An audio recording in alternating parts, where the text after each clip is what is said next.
JEE విద్యార్థులకు శుభవార్త. IIT medical entrance లో ర్యాంకులు సీట్లు సాధించేందుకు కోటా డిజిటల్ స్టడీ మెటీరియల్ ను వాట్సాప్ ద్వారా పొందండి. WhatsApp number 9849016661.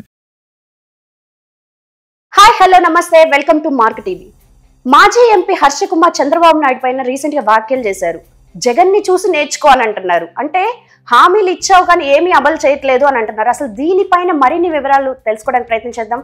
ఇప్పుడు మనతో ఉన్నారు సీనియర్ జర్నలిస్ట్ లలిత్ కుమార్ గారు. నమస్తే సార్. నమస్తే సార్, మాజీ ఎంపీ హర్ష కుమార్ గారు చంద్రబాబు నాయుడు మీద వ్యాఖ్యలు చేశారు. జగన్ ని చూసి నేర్చుకోవాలని అంటున్నారు.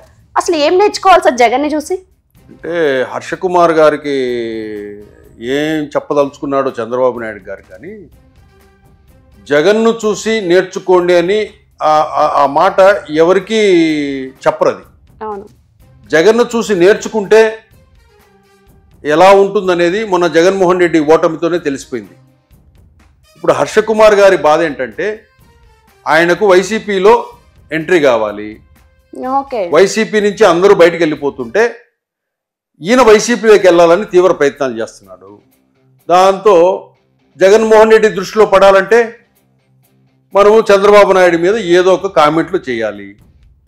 జగన్మోహన్ రెడ్డికి ఏ విధంగా అయితే మాట్లాడితే సంతోషపడతాడో, చంద్రబాబు నాయుడిని ఏ విధంగా మనం దూషిస్తే సంతోషపడతాడో హర్ష కుమార్ గారికి బాగా తెలుసు. కాబట్టి జగన్మోహన్ రెడ్డిని చూసి మీ పథకాలు స్కీములు ఇవ్వండి అంటున్నాడు. బాగానే ఉంది. అట్లాగే జగన్మోహన్ రెడ్డి ఆ పథకాల కోసం అంటూ 10 లక్షల కోట్లు అప్పు చేశాడు. ఇప్పుడు చంద్రబాబు నాయుడు గారు మళ్ళీ 10 లక్షల కోట్లు అప్పు చేయాలన్నా? ఇప్పుడే గత 5 సంవత్సరాల క్రితము ఆంధ్రప్రదేశ్ పరిస్థితి ఇప్పుడు ఎట్లా తయారయ్యిందంటే, మనకు ఇజ్రాయిల్ గాజా యుద్ధాలు చూసామా, ఉక్రెయిన్ యుద్ధాలు చూసామా? ఆ దేశాలలో ఎంతైతే విధ్వంసం జరిగిందో అంతటి విధ్వంసం గత 5 సంవత్సరాల జగన్మోహన్ రెడ్డి పాలనలో ఆంధ్రప్రదేశ్లో జరిగింది. అంతటి విధ్వంసం జరిగిన దాన్ని ప్రభుత్వం మారిన తర్వాత వీళ్ళంతా దాన్ని 1 by 1 చేసుకుంటూ రావాలి కదా. ఇప్పుడు ప్రభుత్వం ఏర్పడి ఒక 6 నెలలు అవుతుంది అంతే. ఈ లోపలే పథకాలన్నీ ఇచ్చేసేయాలి, అన్ని హామీలన్నీ చెప్పినవన్నీ ఇచ్చేసేయాలి చంద్రబాబు నాయుడు. లేకపోతే చంద్రబాబు నాయుడు మీద చీటింగ్ కేసు పెట్టి అరెస్ట్ చేయాలి, లోపలేయాలి అంటున్నాడు హర్ష కుమార్ గారు. అంటే ఇక్కడ ఇదే మాట గత 5 సంవత్సరాల క్రితం జగన్మోహన్ రెడ్డి చెప్పిన హామీలు ఉన్నాయి కదా. మద్యపాన నిషేధం, ఇట్లా కొన్ని సిపిఎస్ రద్దు, ఇవన్నీ. అప్పుడు జగన్మోహన్ రెడ్డి ఏం చేయాలి? ఫస్ట్ అరెస్ట్ చేసేయాల్సి, లోపలేయాల్సి జగన్మోహన్ రెడ్డినా కాదా?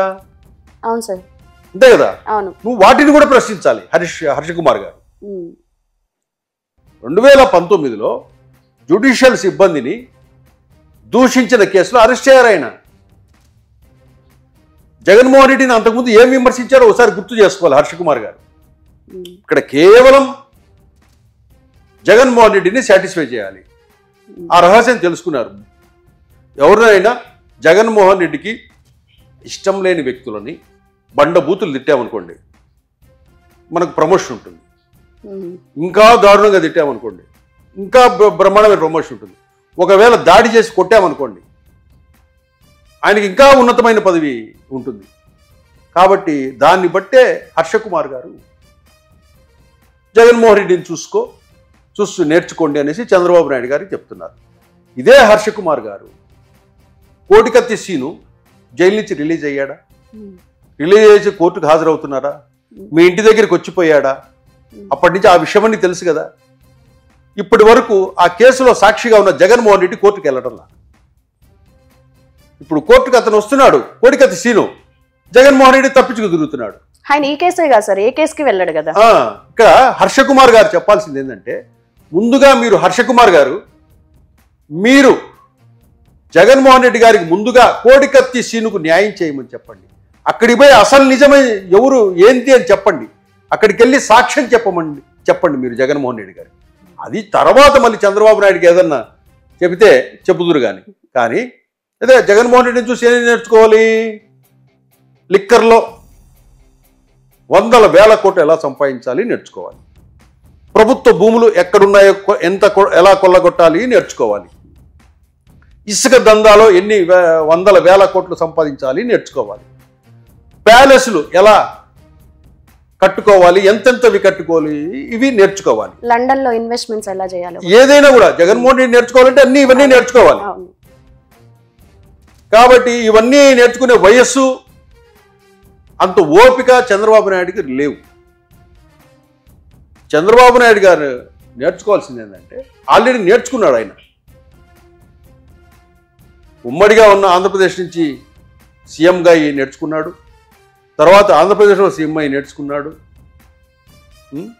ఇప్పుడు మళ్ళీ ముఖ్యమంత్రి అయ్యాడు. ఆయన ప్రజలు నేర్పించేది చాలా. ఆయన జగన్మోహన్ రెడ్డి చూసి నేర్చుకోవాల్సినంత స్థితిలో చంద్రబాబు నాయుడు గారు లేదు. మీరు చంద్రబాబు నాయుడు గారిని తక్కువ అంచనా వేయద్దు. చంద్రబాబు నాయుడు గారిని మీరు పరిపాలనలో మీరు హర్షకుమార్ గారు మీరు తక్కువ అంచనా వేయద్దు.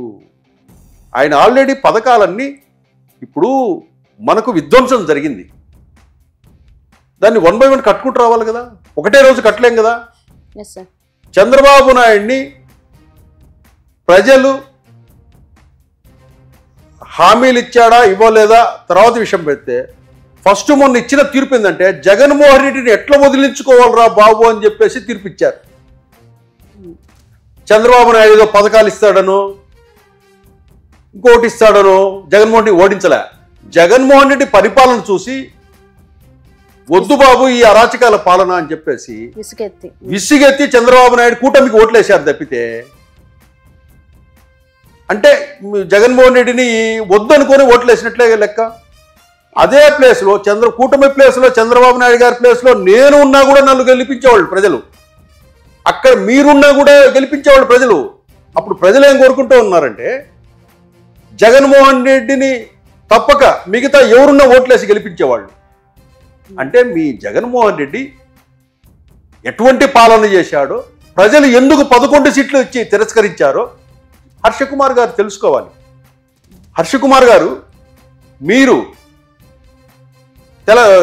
ఆంధ్రప్రదేశ్ ప్రజల్ని ఎందుకండి జగన్మోహన్ రెడ్డి గారికి 11 సీట్లు ఇచ్చారు అని ఒకసారి ప్రశ్నించండి మీరే.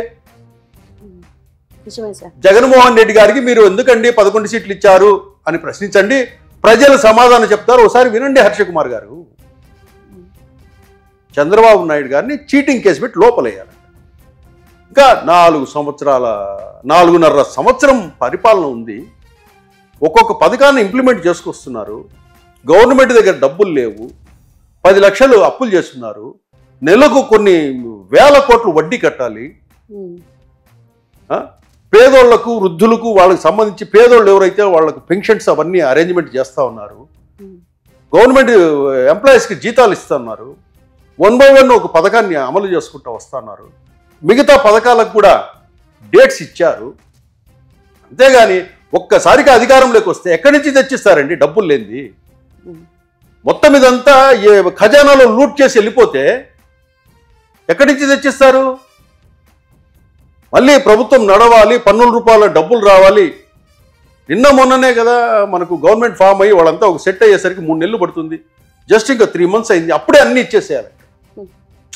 మన ఖజానా ఉంటే అన్నీ ఇచ్చేయచ్చు. మన దగ్గర ఏమీ లేదు కదా, లూట్ చేసేసారు, ఏమీ లేదు. కాబట్టి 1 by 1 చేసుకుంటారు. కానీ హఠాత్తుగా వచ్చేసి మీరు అన్నీ ఇచ్చేసేయాలి అని మాట్లాడితే ప్రజలు కూడా ఎవరన్నా చూసినా కూడా అది ఆయనకే ఇబ్బందిగా ఉంటుంది. హర్షకుమార్ గారికి మీరు జగన్మోహన్ రెడ్డిని ఎందుకు తిరస్కరించారో ఒకసారి అడగండి ప్రజల్ని. అది అడగండి ఫస్ట్ హర్షకుమార్ గారు. మళ్ళీ చంద్రబాబు నాయుడు గారి దగ్గరికి వస్తాం. అంతేగాని హర్షకుమార్ గారు మీరు గతంలో చంద్రబాబు నాయుడిని చాలా సంవత్సరాలుగా చూశారు, ఎన్నిసార్లు సీఎం అయ్యారు చూశారు. చంద్రబాబు నాయుడు గారిని మాత్రం మీరు తక్కువ అంచనా వేయద్దు. పరిపాలనలో ఆయనకి ఎప్పుడు ఏం చేయాలో ఏమి ఇవ్వాలో అన్నీ తెలుసు. డబ్బు లేకపోతే దాన్ని ఎట్లా సృష్టించాలో ఆయనకు తెలుసు. జగన్మోహన్ రెడ్డికి డబ్బు ఎట్లా కొట్టేయడమో తెలుసు. చంద్రబాబు నాయుడికి డబ్బును ఎట్లా సృష్టించాలో తెలుసు. కాబట్టి హర్షకుమార్ గారు మీరు చంద్రబాబు నాయుడిని తక్కువ అంచనా వేయకండి. మీకు ఏదైనా ప్రమోషన్స్ పోస్టింగ్స్ వైసీపీ పార్టీలో కావాలంటే కనుక ఇంకా 4 ఏదైనా బూతులు తిట్టండి. చంద్రబాబు నాయుడు గారిని బూతులు తిడితే మీకు ఏదైనా మంచి పోస్టింగ్ వస్తుందేమో. మీ పోస్టింగ్ కోసమైనా 4 బూతులన్నా తిట్టాడు చంద్రబాబు నాయుడు గారు. మీకు మీ పార్టీలో వైసీపీ పార్టీలోకి మీకు ఎంట్రన్స్లో మంచి పోస్ట్ కావాలంటే చంద్రబాబు నాయుడు గారినో లోకేష్ గారినో పవన్ కళ్యాణ్ గారినో తిడితే మీకు మంచి పోస్టు వస్తుంది అనుకుంటే బ్రహ్మాండంగా తిట్టండి, వైసీపీ పార్టీలో పోయి చేరి మంచి పోస్టు తీసుకోండి, ఎటువంటి అభ్యంతరం లేదు. ఆ తిట్లు పడతారు, ఎందుకంటే అంతకంటే పెద్ద పెద్ద తిట్లన్నీ భరించారు వాళ్ళు గత 5 ఏళ్లలో. అన్నీ అయిపోయినాయి. వాళ్ళు ఎన్నైతే తిట్లు ఉంటాయో ప్రపంచంలో అన్ని తిట్లు చంద్రబాబు నాయుడు ఉన్నారు, మరి అయిపోయింది, నారా లోకేష్కి అయిపోయింది, పవన్ కళ్యాణ్, ఇంకా తిట్లు ఏమి లేవు వీళ్ళకి. మీరు ఏదన్నా తిట్టదలుచుకుంటే కొత్త కొత్త తిట్లు తిట్టాలి. ఇంకా హర్ష కుమార్ గారు ఆ తిట్లు ఏమన్నా ఉంటే కొత్త తిట్లు నేర్చుకొని తిట్టండి, జగన్మోహన్ రెడ్డి దగ్గరికి వెళ్ళి మంచి పోస్టు తీసుకోండి. ఎవరికి ఎటువంటి అభ్యంతరం లేదు. కాబట్టి ఏది నోటికి ఏది వస్తే అది మాట్లాడద్దు, మీ విలువ పోగొట్టుకోవద్దండి. హర్ష కుమార్ గారు మీకు అంతో ఇంత విలువ ఉంది, మీరు మాజీ ఎంపీ, మంచి మంచి విషయాల మీద స్పందిస్తూ ఉంటారు, బాగా చక్కగా మాట్లాడతారు. మీరు చంద్రబాబు నాయుడిని విమర్శించి మీ పరువు తీసుకోవద్దు, మీరు దిగజారకండి అని కోరు. Okay, thank you sir. Thank you.